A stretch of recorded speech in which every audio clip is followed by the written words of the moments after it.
The Monday morning light filtered through the blinds of Olivia Mitchell's modest apartment, casting thin stripes across her simple workspace. Her fingers moved with practiced efficiency over the keyboard, the gentle clicking of familiar comfort in the quiet room. Every few moments, she glanced up at the framed photo of her daughter Emma, a bright-eyed 7-year-old with Olivia's same determined smile. The coffee beside her had long gone cold, forgotten in the rush of early morning emails and project reports. "Mommy, I can't find my science notebook," Emma called from the hallway, her backpack already slung over one shoulder. Olivia saved her work and swiveled in her chair. "Check the blue folder, sweetie. I put it there last night after we finished your volcano drawing." Emma's face lit up as she discovered the notebook exactly where her mother had said. "You always know where everything is." "That's my job, remember?" Olivia smiled, tucking a stray hair behind her daughter's ear. "To keep track of all the important things." She checked her watch. "Mrs. Peterson will be here in 5 minutes for your carpool. Did you pack your lunch?" "Peanut butter sandwich, apple slices, and carrot sticks," Emma recited. "And the special note you wrote." Olivia's throat tightened with unexpected emotion. These small rituals, a note in a lunchbox, a morning checklist, were the anchors of their life together. She'd built this routine from scratch after Emma's father had decided family life wasn't compatible with his career ambitions 3 years ago. Left alone with a 4-year-old and a mountain of debt, Olivia had pulled herself together one day at a time. The doorbell rang, and after a quick hug and a kiss on the forehead, Emma was gone, leaving Olivia to prepare for her own workday at Meridian Technologies. She gathered her files, double-checked her presentation, and took one last glance at her reflection. The dark circles under her eyes were carefully concealed, her business attire modest but professional. No one at work needed to know about the night spent helping Emma with her science project or the pile of bills she'd sorted through after her daughter had gone to bed. At Meridian Technologies, the open-plan office buzzed with the energy of a Monday morning. Olivia slipped into her cubicle, nodding politely to colleagues who barely acknowledged her presence. She'd been with the company for 5 years, working her way up from administrative assistant to junior project manager through night courses and certification exams squeezed between bedtime stories and weekend shifts. "Morning team meeting in 10, announced Victoria Barnes, striding through the department in her designer heels, her voice carrying with the confidence of someone who had never been questioned. As the marketing director, Victoria commanded attention with her polished appearance and Harvard MBA, frequently mentioning her connections to the CEO, Richard Thompson. "Did you finish the quarterly analytics, Olivia?" Victoria stopped at Olivia's desk, her tone suggesting she already knew the answer would disappoint her. "Yes, I have them right here," Olivia handed over a neatly organized folder. "I also included some additional insights on customer engagement patterns that might be useful for the new campaign." Victoria flipped through the pages with barely concealed disinterest. "Just the standard reports would have been fine. We don't need to overcomplicate things." She closed the folder. "The executive team doesn't have time for excessive details." "Of course," Olivia replied, keeping her voice level despite the familiar sting. "But I noticed some trends that could significantly impact our projections." "We'll stick to the established metrics for now," Victoria cut her off. "Oh, and about the company anniversary party this Friday, we've had to adjust the guest list due to venue limitations. We're prioritizing team leaders and those working directly with the Robertson account." Olivia felt her stomach tighten. The Robertson account, she had spent countless hours organizing the data, creating presentations, and troubleshooting issues, often staying late after everyone had left. "I've been supporting that account since the beginning. Is there something?" "It's just logistics, Olivia," Victoria said with a dismissive wave. "Besides, I imagine you'd have trouble finding childcare on a Friday night anyway. We're doing you a favor, really." Before Olivia could respond, Victoria had already moved on, stopping at Jake Donovan's desk. "Jake, fantastic work on that presentation last week. The concept was brilliant." Her voice carried just enough to ensure Olivia heard the praise for work that Olivia had substantially contributed to without credit. Jake caught Olivia's eye with a flicker of acknowledgement before turning his attention back to Victoria. "Thanks.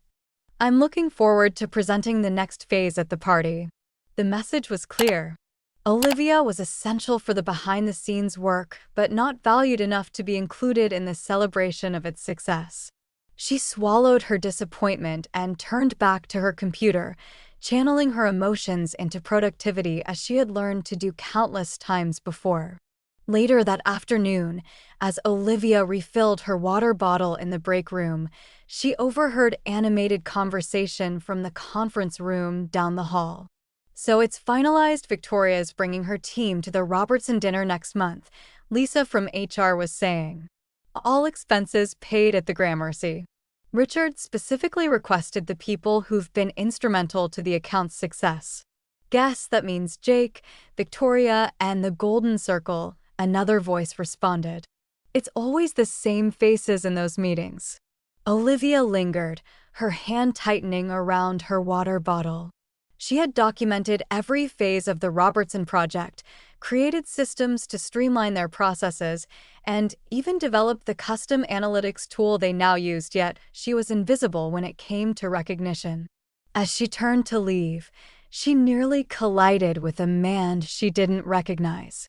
Tall with salt and pepper hair and serious eyes behind stylish glasses, he wore no company badge, but carried himself with quiet authority. "Excuse me," she mumbled, stepping aside. "No need to apologize," he replied, his voice unexpectedly warm. "Actually, could you point me toward Richard Thompson's office?"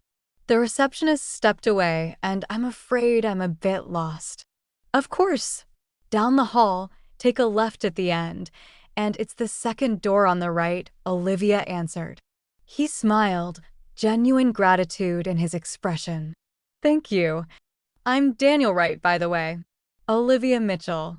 She shook his extended hand, noticing his strong grip and the intelligent assessment in his gaze. "Do you work in the marketing department, Olivia?" he asked. "Yes, I'm a project manager for the Robertson account, among others." Something flickered in his eyes' interest, perhaps. "The Robertson account? I've heard that's been quite successful recently." "It's been challenging but rewarding," she replied diplomatically, years of professional caution preventing her from saying more. "I imagine it would be," Daniel nodded. "Well, I won't keep you. Thank you for the directions."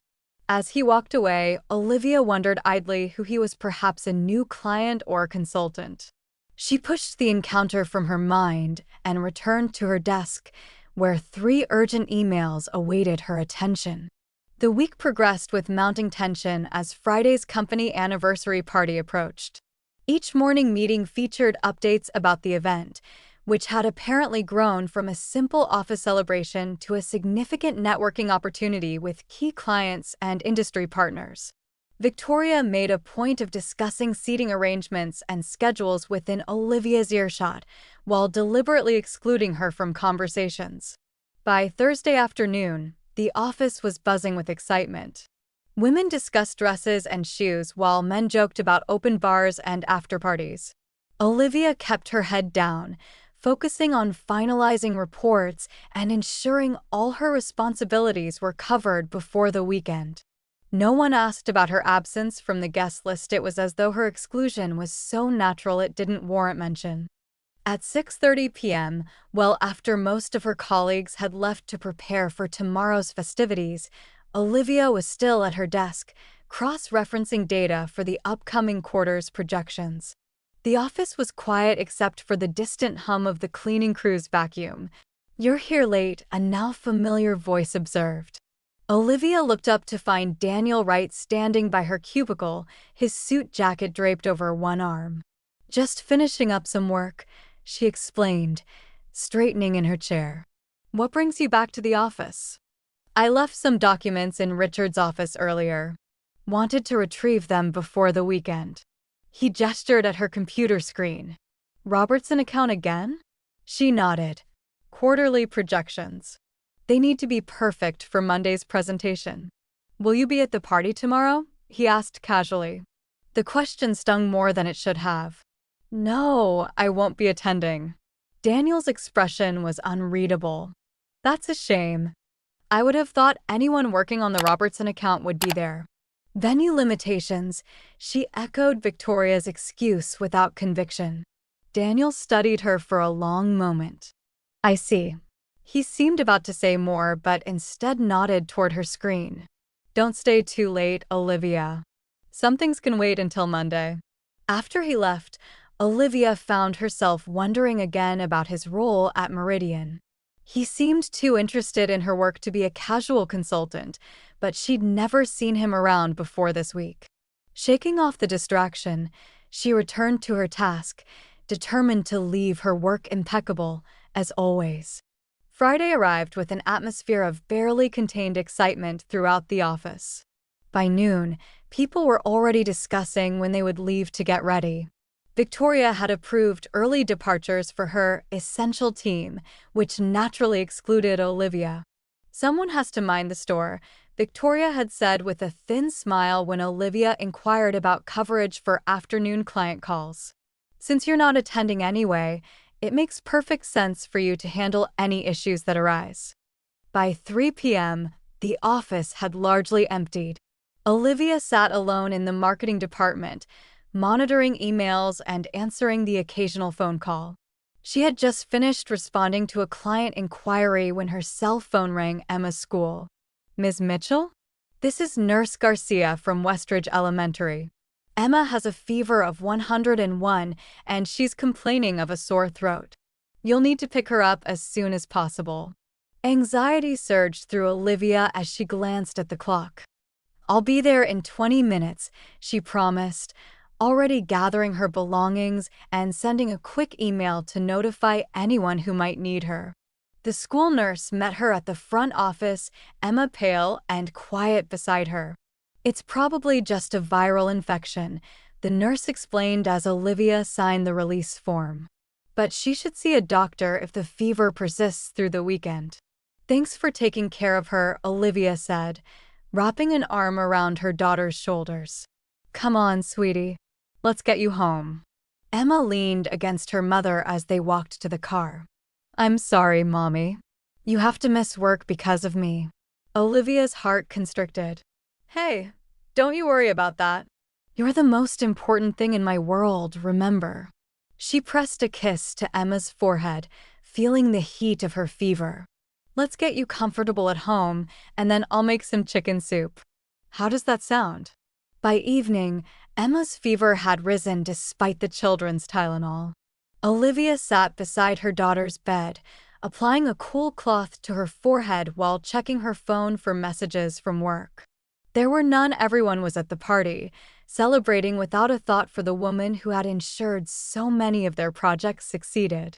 As Emma finally drifted into restless sleep, Olivia's phone buzzed with an incoming call from a number she didn't recognize. Hello, she answered softly, stepping into the hallway to avoid waking Emma. Olivia? It's Daniel Wright. His voice was tense in a way she hadn't heard before. Mr. Wright? How did you get my number? From the company directory. I apologize for calling you during the party, but there's an urgent situation. The CEO needs the Robertson files for an impromptu meeting with Jason Robertson himself, who showed up unexpectedly. No one seems to know where they are. Olivia frowned. The complete files are on the secure server, but they need specific access. The physical copies should be in the central filing cabinet in Victoria's office. That's just it, they're not there. Victoria says you were the last one to update them, and she's implying you may have misplaced them. His voice lowered. The mood here is getting tense. Jason Robertson is demanding to see the latest projections, and Richard is not pleased about the delay. A cold feeling settled in Olivia's stomach. This was no accident. Victoria had deliberately set her up to take the blame for a significant failure. I updated those files yesterday and returned them to Victoria's cabinet myself. She signed off on them. Olivia's mind raced. Mr. Wright, I can't leave right now. My daughter is sick with a high fever. I understand completely, he interrupted. Is there any way you could guide me through accessing the digital copies? That would be enough to satisfy Jason for tonight. Olivia hesitated, torn between professional responsibility and maternal concern. Let me check on my daughter first. Can I call you back in 5 minutes? Emma was still sleeping, her breathing even despite her flushed cheeks. Olivia called Daniel back. I can walk you through accessing the secure server, but you'll need Victoria's authorization code. She's claiming she doesn't have it for the latest files. Of course she was. Olivia closed her eyes, making a quick decision. Check the bottom drawer of my desk. There's a red folder with emergency protocols. Inside is a sealed envelope with my backup access codes. It's against company policy, but I always keep a secure backup in case of situations like this. 10 tense minutes later, Daniel called back. I have the files open, but I have to be honest, I'm not sure what I'm looking at. These analytics are beyond my expertise. Put me on speaker, Olivia instructed. I'll walk you through the key points. For the next 15 minutes, Olivia guided Daniel through the complex projections and analytics, explaining the custom methodology she had developed specifically for the Robertson account. She could hear murmured voices in the background and occasionally recognized Richard Thompson's authoritative tone asking questions. This is exactly what we needed, Daniel said finally. Jason seems satisfied, and Richard has asked who developed this analytic system. Victoria will take credit for it, Olivia replied, resignation in her voice. She always does. Not this time, Daniel said, something strange in his tone. I've put you on mute, but I want you to listen to something. The sound quality changed as Daniel apparently positioned the phone near a conversation. She heard Richard Thompson speaking clearly. Brilliant system. Victoria, why haven't you highlighted this work before? Victoria's voice was strained. It's a team effort, Richard. We all contribute. But who specifically designed this methodology? Jason is impressed, and he wants to meet the person responsible. A heavy silence followed before Victoria replied reluctantly. Olivia Mitchell developed the initial concept, but I refined it significantly. Mitchell? Richard's voice sharpened. Isn't she the one you said wasn't essential to the Robertson account? The one you specifically removed from tonight's guest list. Another voice joined in male, unfamiliar to Olivia, presumably Jason Robertson. I'd like to meet this Olivia. These projections address exactly the concerns I raised months ago. Why isn't she here tonight? Victoria's response was inaudible, but Richard's voice came through clearly. Where's Olivia now? Someone get her on the phone immediately. Daniel came back on the line. You heard that. Richard wants to speak with you directly. Olivia's heart pounded. My daughter. Tell him the truth, Olivia. He should know why you're not here. Moments later, Richard Thompson's voice came through the phone. Ms. Mitchell? I understand you've been instrumental in the Robertson account's success. I've contributed where I could, sir, Olivia replied, her professional training kicking in despite her turmoil. According to what I'm seeing, you've done far more than contribute. Why aren't you at this party? Olivia took a deep breath. I wasn't included on the final guest list, Mr. Thompson. And even if I had been, I couldn't attend tonight because my daughter is ill with a high fever. There was a pause before Richard responded, his voice gentler. I see. I apologize for the oversight regarding the invitation. That will be addressed. As for your daughter, family comes first. Is she receiving proper care? Yes, sir. Thank you for asking. Good. We'll speak more on Monday. Please bring all your documentation regarding the Robertson methodology. And Ms. Mitchell? Thank you for your dedication to this company, even when it wasn't properly acknowledged. After the call ended, Olivia sat in the dim hallway of her apartment, emotions swirling vindication, exhaustion, uncertainty about what Monday would bring. Emma called weakly from her bedroom, and Olivia pushed everything else aside, returning to her most important role. The weekend passed in a blur of caring for Emma, whose fever finally broke on Sunday morning.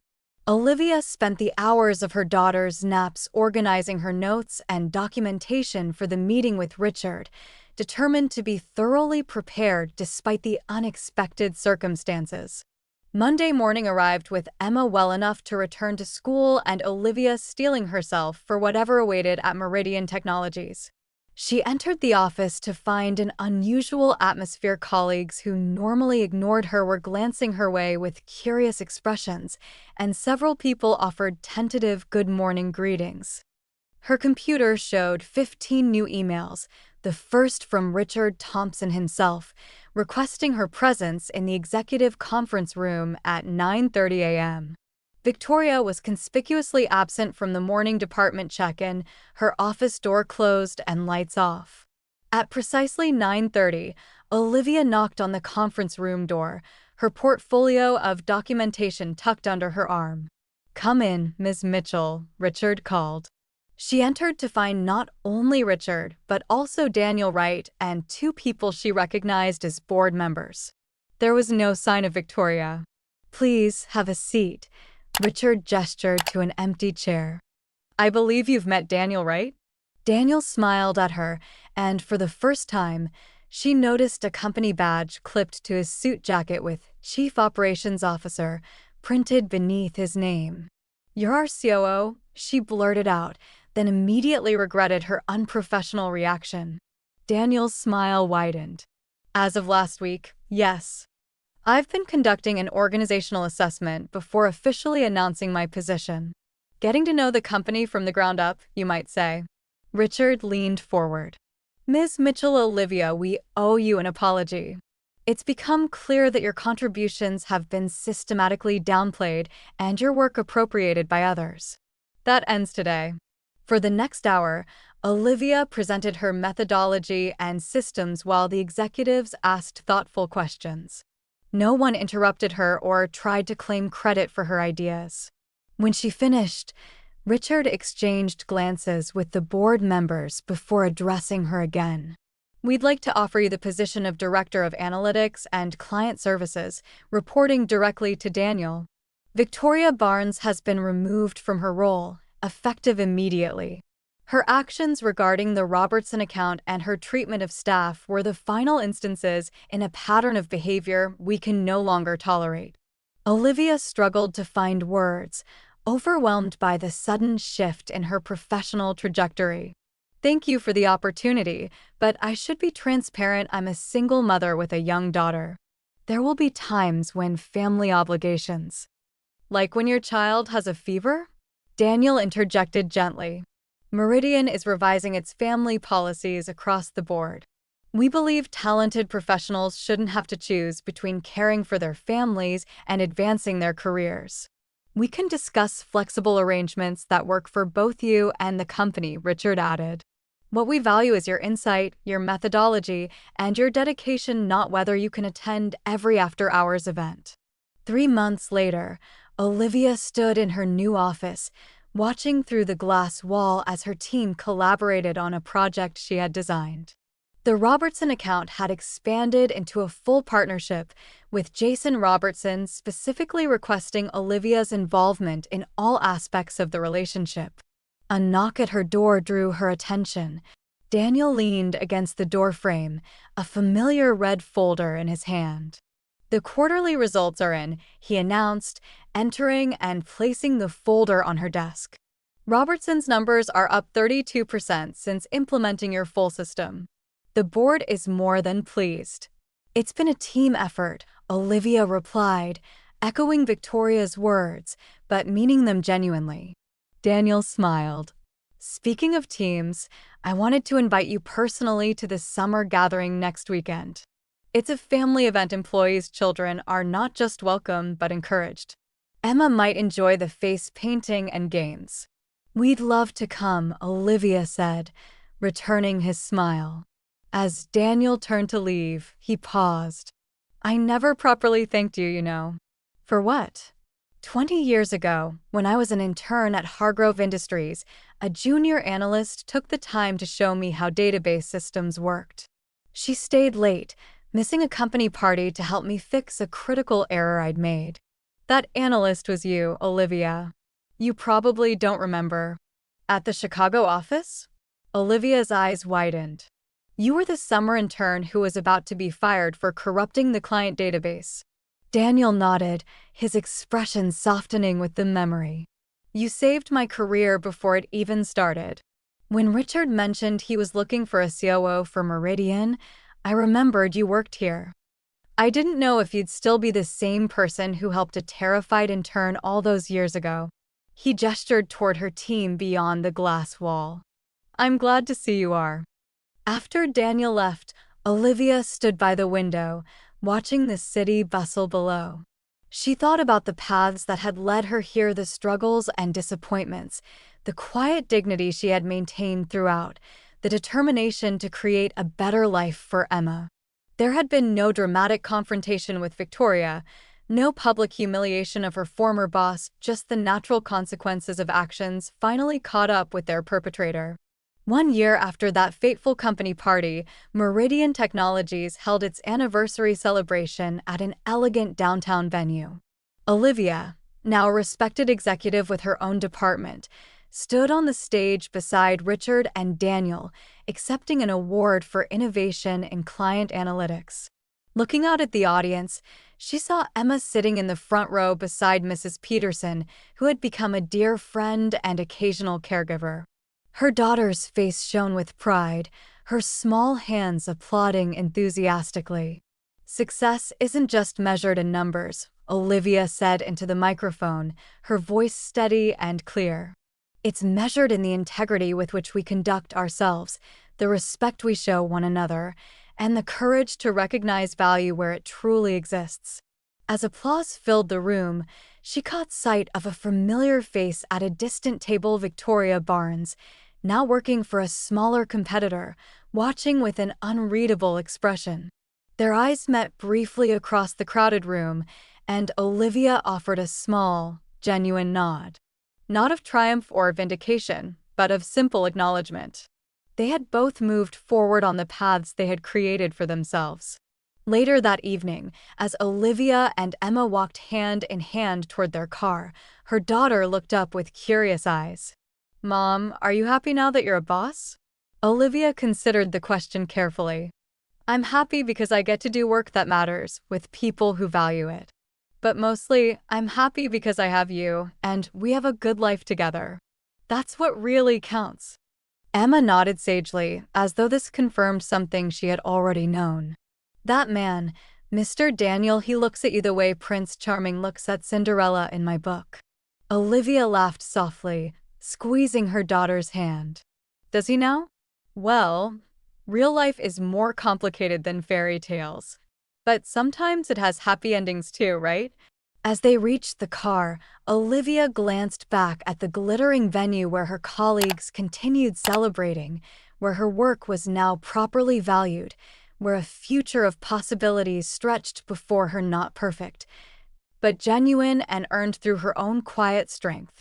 Yes, sweetheart, she answered. Sometimes it does.